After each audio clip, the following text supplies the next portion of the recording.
Le débat sur la transition énergétique s'est ouvert. Le gouvernement espère une discussion nationale sans tabou sur les besoins et les options de la France à l'horizon 2025. Des options, c'est par exemple cette usine qui utilise le mouvement des marées dans l'estuaire de la Rance entre Dinard et Saint-Malo.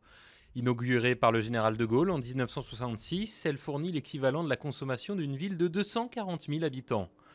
Le débat devrait s'étaler sur plusieurs mois avant un projet de loi en juillet, mais des associations comme Greenpeace ou les Amis de la Terre ont déjà claqué la porte, pas satisfaites de l'organisation du débat.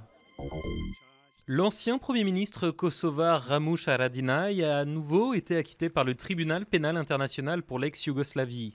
Alors que la Serbie voyait en lui l'instigateur de crimes commis pendant la guerre d'indépendance du Kosovo, cette décision pourrait compromettre la réconciliation avec Belgrade. De nouveaux affrontements ont opposé protestataires et policiers dans la région de Ciljana. Les manifestants ont cherché à prendre d'assaut le commissariat de police, celle-ci a répliqué avec des gaz lacrymogènes. Mercredi, de graves violences avaient déjà fait plus de 250 blessés parmi les manifestants. Ceux-ci réclament le départ du gouverneur ainsi que de meilleures conditions de vie.